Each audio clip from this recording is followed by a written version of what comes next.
a cooler way to break things up without disrupting the time flow quite so much, as if any of this doesn't disrupt the time flow.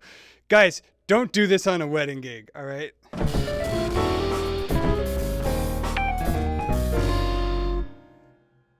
Hey guys, this is Nate from the 80/20 Drummer. In this lesson of the week, we're going to be talking about how to play like Marcus Gilmore without practicing hard. And right after that, we're going to talk about how to get six-pack abs while you eat donuts. All right, in all seriousness, people have been asking me to do a lesson on Marcus Gilmore for a while, and it's kind of a no-brainer because Marcus is probably my favorite jazz player if you have to choose one.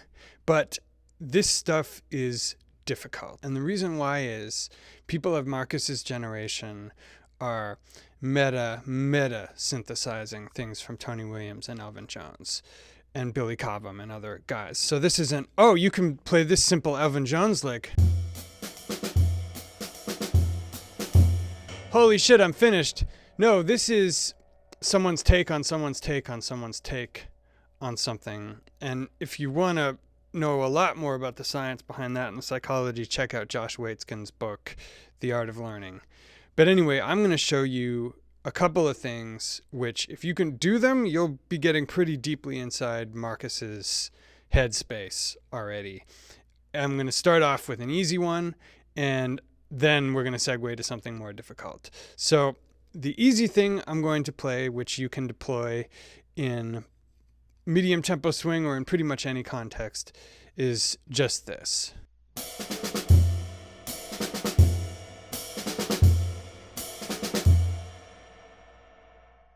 So let me slow that down for you. It's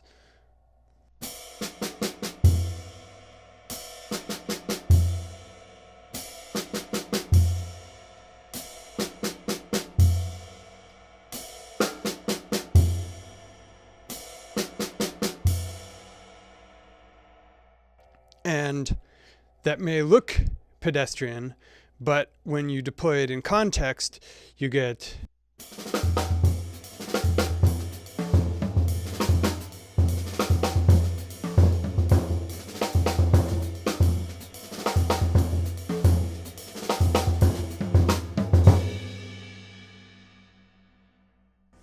okay, so how do we get there?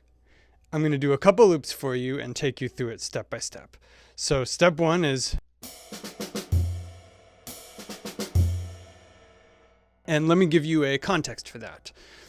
Triplet, triplet.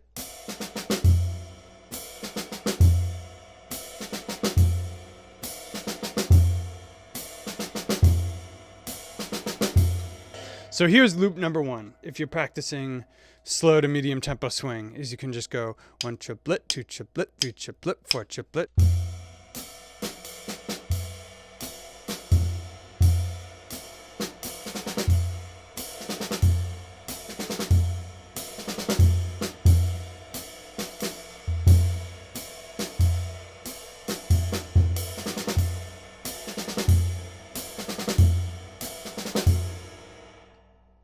In other words, you're improvising for 2 bars, you're playing swing, and then you're playing that idiom.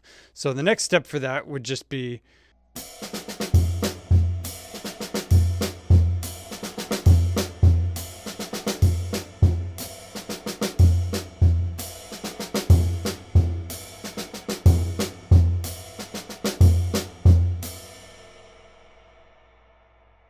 so in context, that would sound like one triplet, two triplet, three triplet, four.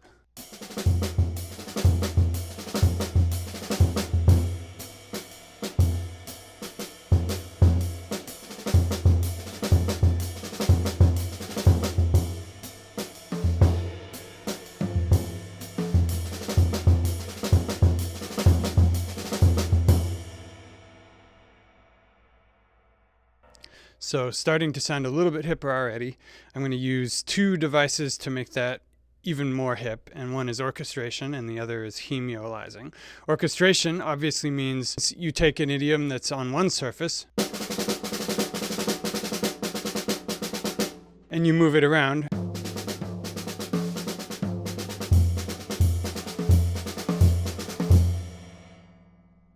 So if our idiom from Marcus is 3, 4,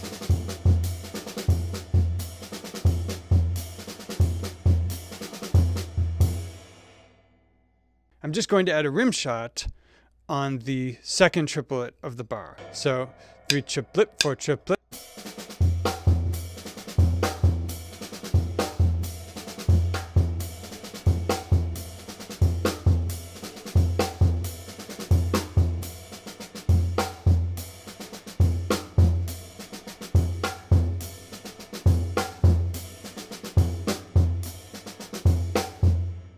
So finally, the interesting thing you can do with this that Marcus does all the time is you can hemiolize it. And hemiola, you can Google it. It just means making a 6-beat phrase out of a 4-beat phrase. I think actually more technically it's like a T-high. Boy, am I ever getting into rational funk territory here in a hurry. Let me demonstrate. So 3, 4. 1, 2, 3, 4. 1, 2, 3, 4. You can add 2 more beats to that and it'll become a 6-beat phrase. So 3, 4.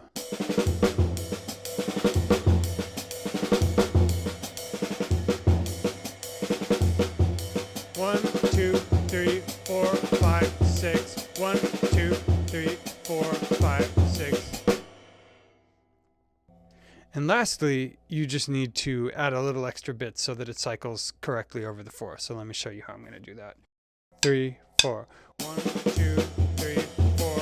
1, 2, 3, 4. 1, 2, 3, 4. 1, 2, 3, 4. And let me add that rim shot variation one more time so you can hear what that'll sound like, the sort of finished thing. 1, 2, 3, 4.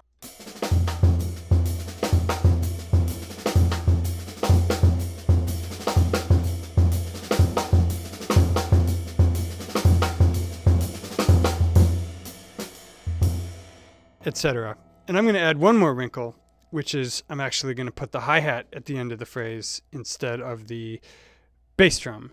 I'm just going to switch the feet around. That's another orchestration thing, and that'll make it more idiomatically Marcus. So 3, 4.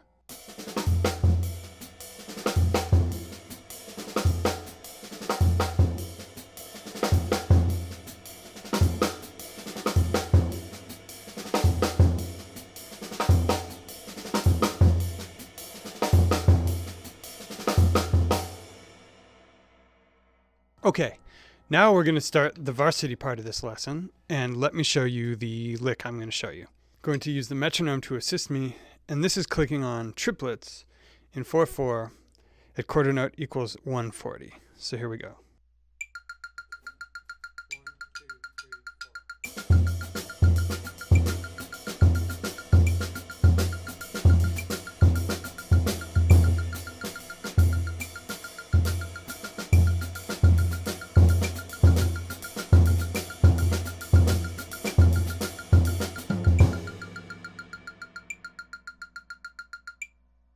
And of course that's without any sauce, but I will show you how to make it more interesting. So the basic thing that we're starting with is this, and it's useful to think of it in 4 actually. So 1, 2, 3, 4. 1,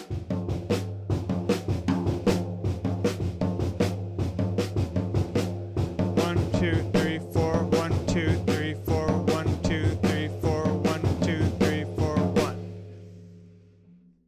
Now, here's the wrinkle. We're going to play that in groups of 4 triplets over the top of the bar. So I have another lesson called How to Really Play Metric Modulation. If you're not super familiar with this, look into that, but here's a crash course. If you're playing triplets, there are 12 triplets within a bar of 4. So you can either organize them as 4 groups of 3. So 3, 4. 1, 2, 3, 4. 1, 2, 3, 4. Or 3 groups of 4, which isn't super controversial. That's just 3, 4. So 3, 1 E and a 2 E and a 3 E and a 1 E and a 2 E and a 3 E and a 1. When things get janky are when you imply the 3, 4 over the 4, 4, because you're going to have resolution points coming at unexpected times. So over 4, that would sound like this. 3, 4. 1,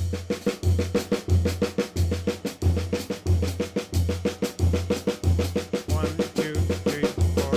1, 2, The next step is to take your implied meter and play something that's actually idiomatic to 4 over it. 1, 2, 3, 4.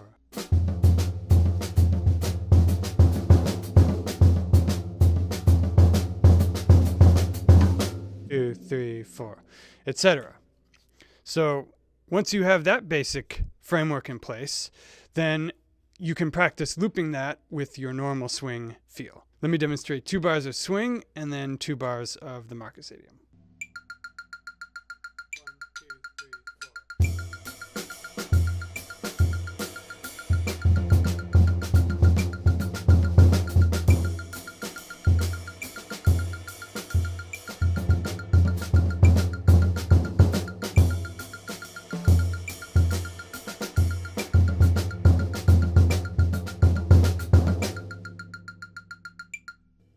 Once you have that down, you're off to the races. Hey, nobody said this was going to be easy. So now we're going to orchestrate that. And we're going to do it in 2 primary ways. We're going to do it first by switching the surfaces the feet are playing. So this comes from Billy Cobham. And what you do is that you literally just alternate your feet. So even though there isn't an even number of strokes between the left foot and the right foot, you're still going to alternate them, and that's going to create an interesting little cycle over the top of what you're doing. So let me show you what that'll sound. 1,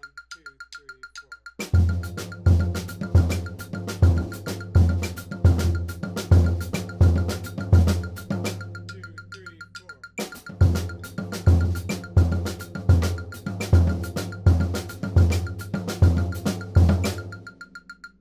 4. Okay.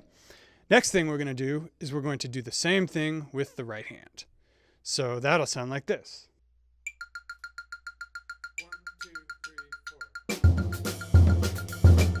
1, 2, 3, 4. 2, 3, 4.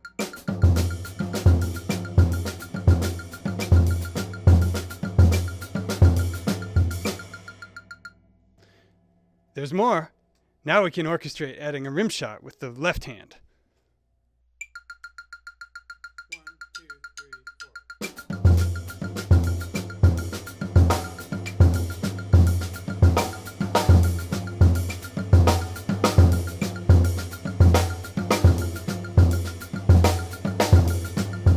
2, 3, 4.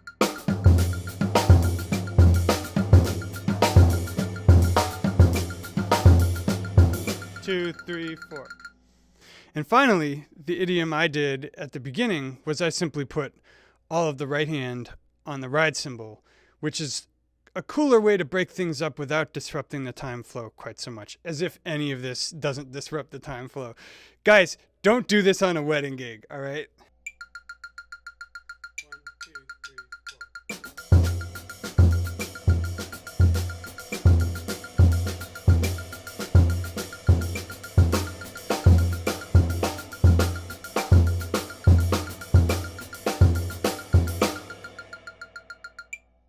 Okay, and finally, let me demonstrate deploying this in context a little bit.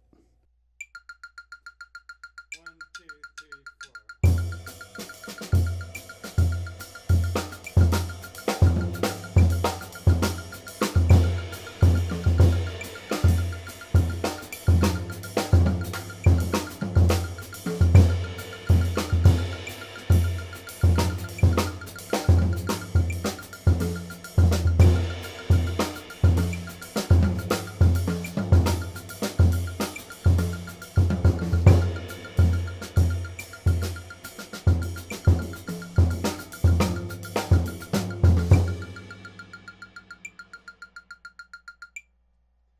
Okay, that wasn't ambitious at all, was it? You guys wanted a Marcus lesson.